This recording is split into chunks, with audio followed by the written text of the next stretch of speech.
Hi, friends, and my dear students. Today we are going to discuss the topic Abhignana Shakuntalam, written by Kalidasa.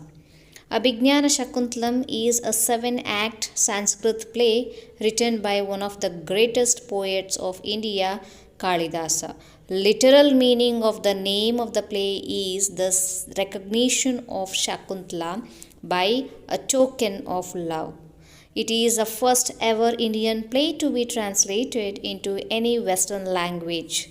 Sir William Jones first translated it into English in 1789. Thus, the play is not only one of the best works in Sanskrit literature but also in the world literature. Abhignana Shakuntalam is a play based on the story from Mahabharata. Kalidasa is one of the greatest classical Sanskrit poet, is also universally regarded as the greatest of the Sanskrit dramatists of ancient India. We have very limited amount of information about his life and time, but we can have our idea about the period of his works by the historical references he gave in his writings. The identifications of the king Vikramaditya as a poet's patron in the prologue of Shakuntala refers to Chandragupta II, which indicates that Kalidasa would have lived in the Gupta Empire near the end of the 4th century. So we can assume that Kalidasa wrote sometime between the 3rd and 6th centuries. The writings of Kalidasa reveals his attachment to the city of Ujjaini, which is associated with contemporary Ujjain in the western part of Madhya Pradesh. His versatility as a poet, dramatist, court person, his modesty, sense of self-respect.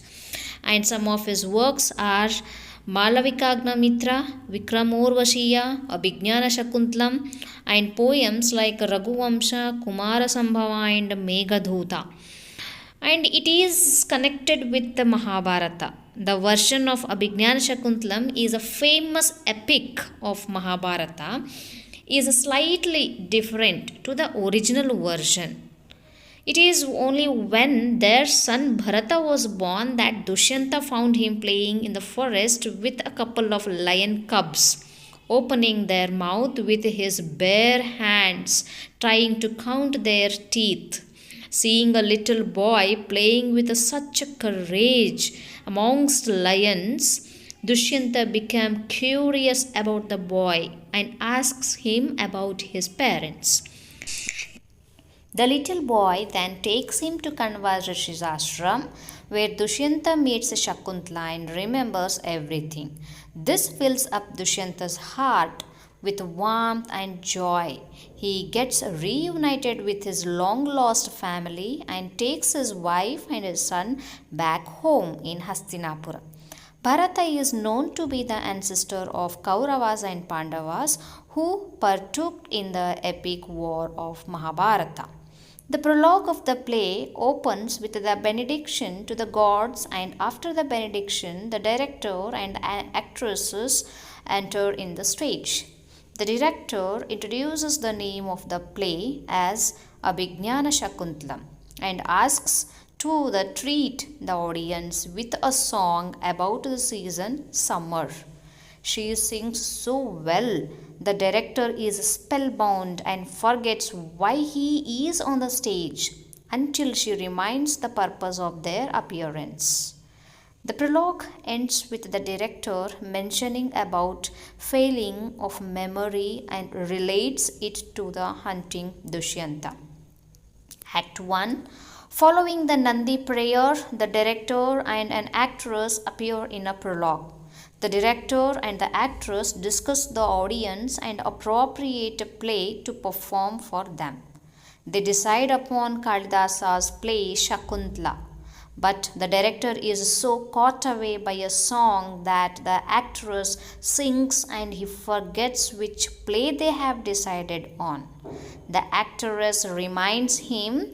Dushyanta enters on the chariot chasing a deer. Act 2.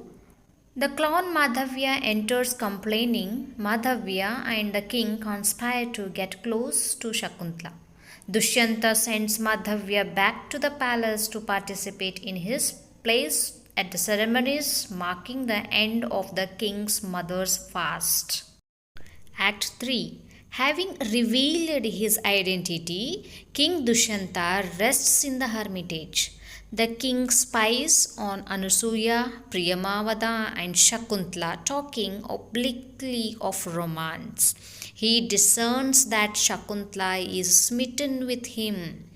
When Shakuntala sings a love poem, the king steps out of hiding. Then they all speak obliquely of romance.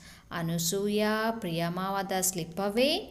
Dushyanta and Shakuntala get close, but the king hides when Gautami appears. The king puzzles over his failure to take advantage of the moment, then leaves to protect the evening rites. Act 4.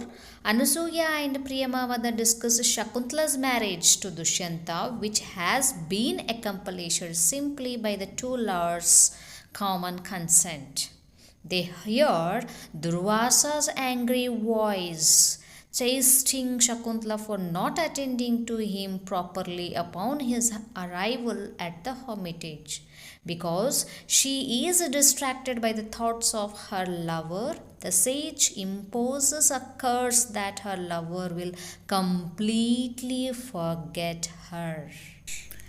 Priyamavada dashes off a sage and returns to report that because she implored a sage to reconsider, Durvasa has allowed that although the king will forget Shakuntala, the glimpses of the ring the king gave to her will restore his memory.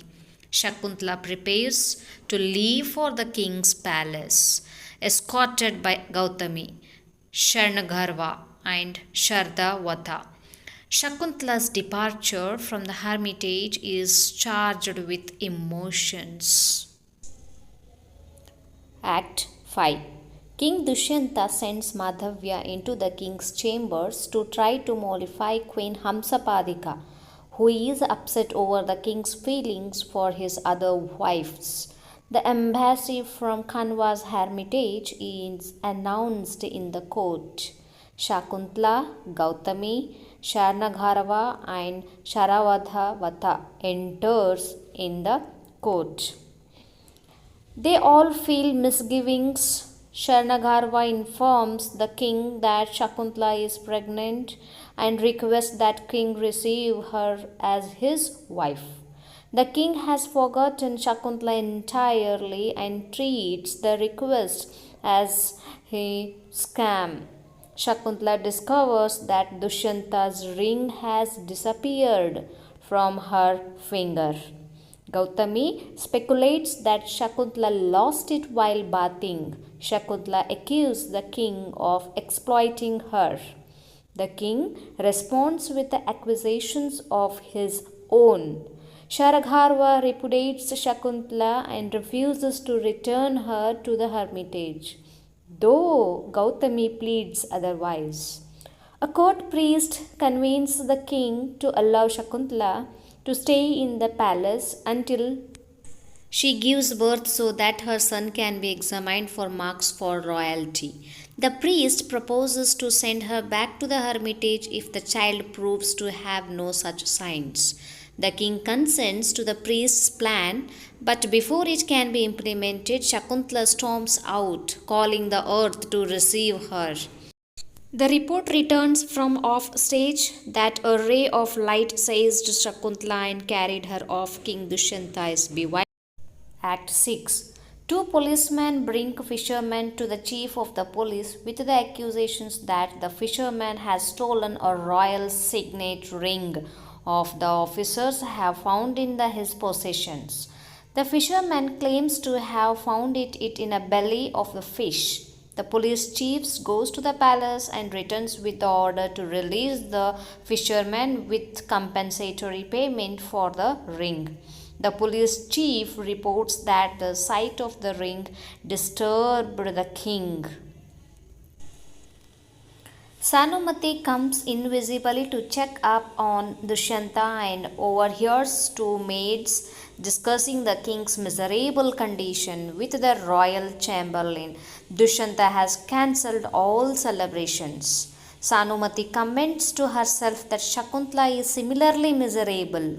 Dushyanta and Madhavya talk of what has happened while Sanumati listens. Chaturika brings in the king's painting of Shakuntala. The king loses himself in the painting. Word comes that Queen Vasumati is on her way. Madhavya takes the painting and flees. Word of shipwreck arrives. A wealthy merchant is dead. Dushyanta orders that the merchant's wealth go to one of his surviving wives who is pregnant. Dushyanta hears a cry of distress. Mathali appears and takes Dushyanta to fight off demons threatening Indra. Act 7. Having vanquished the demons, Mathali and Dushyanta pass through heaven. Dushyanta also to visit Maricha's celestial hermitage. Mathali leaves Dushyanta beneath a hermitage tree. The king hears a disturbance and finds a young boy wrestling with a lion cub. Dushyanta sees the marks of the royalty of the boy. The boy's armlet falls off and Dushyanta picks it up. Two ascetics tell Dushyanta that if anyone but the boy's parents picks up the armlet, it turns to a snake and strikes the perpetrator. Shakuntala arrives. She does not at first recognize Dushyanta, who recounts the manner in which the ring restored his memory. Mathali, Maricha, and Aditi arrive.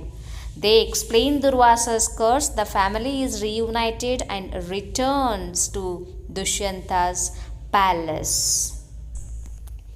Major themes of Abhignana Shakuntalam. First is love and duty. Not only the Shakuntala, Barbara Stoller Miller writes, but all of Kalidasa's plays focus on a critical tension between desire and duty that is aesthetically manifests in relations of erotic sentiment, that is Sringara Rasa and heroic. The tension inherent in Shakuntala, in other words, is between the four Purusharthas, aims of freedom: duty, desire, wealth, freedom. In the case of the both Dushyanta and Shakuntala, duty and passion collide head to head.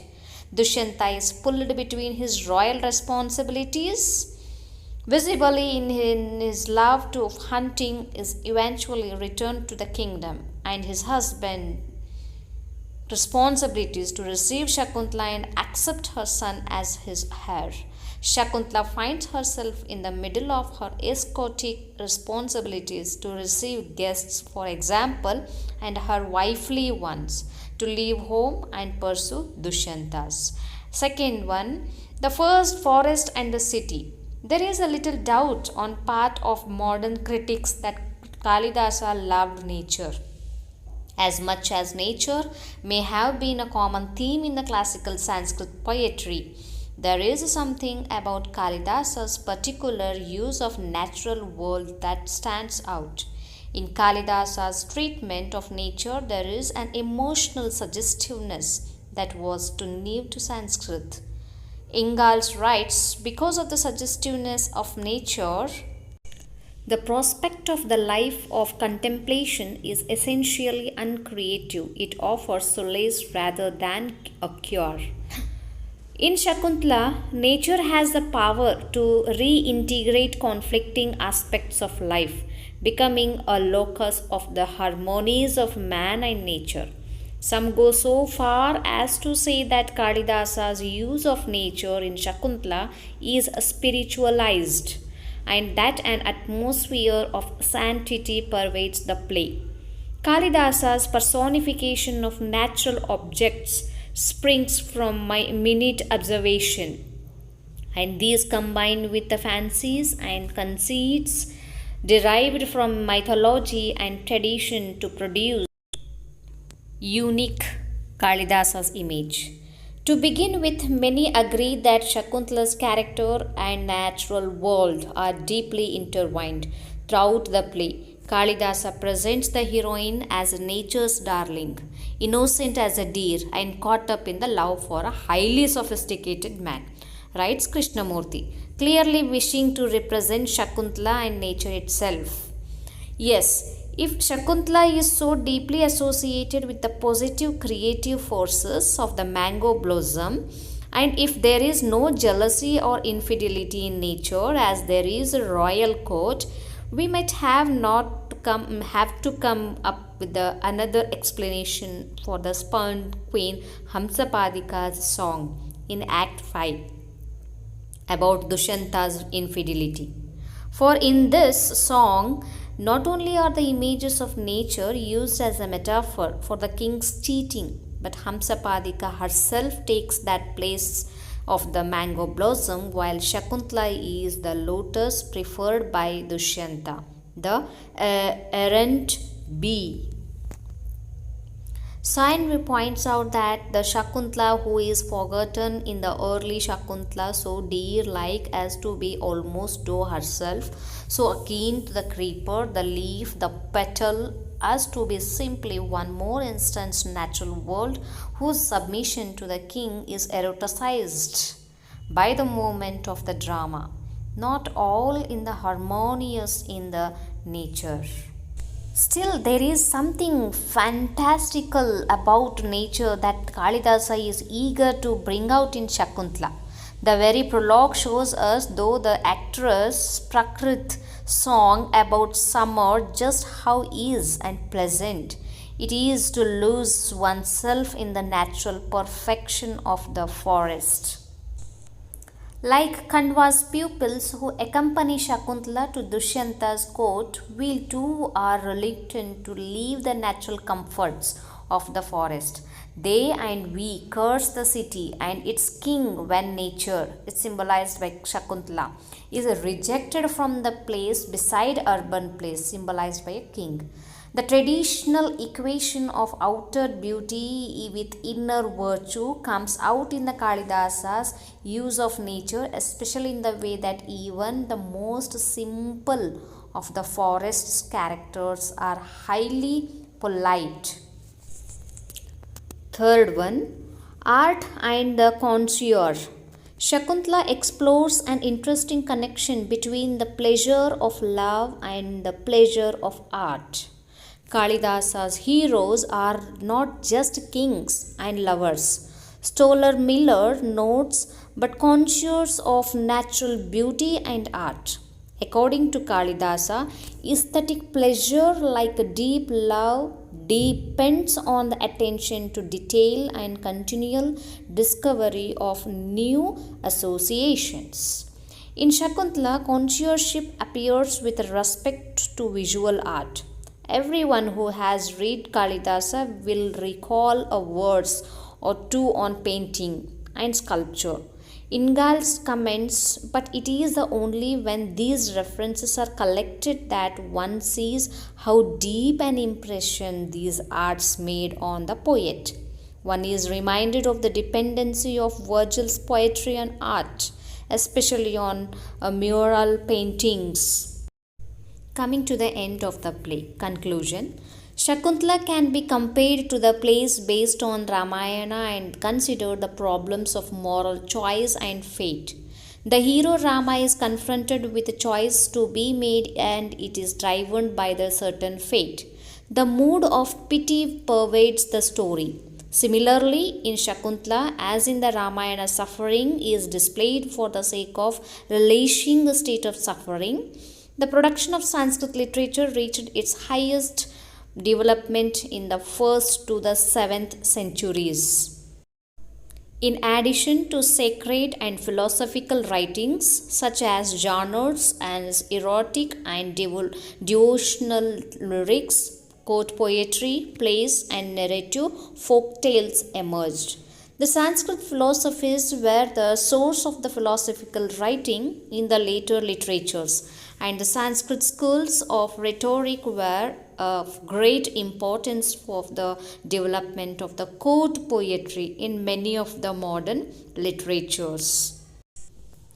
Shakuntala by the author Kalidasa is in the literary form of drama and heroic romance. It is a work which celebrates the harmonious interplay and ultimate unity of complementary aspects of reality. Unity emerging from diversity pervades the entire work of at many levels. Thanks for watching my video and support me for further more videos.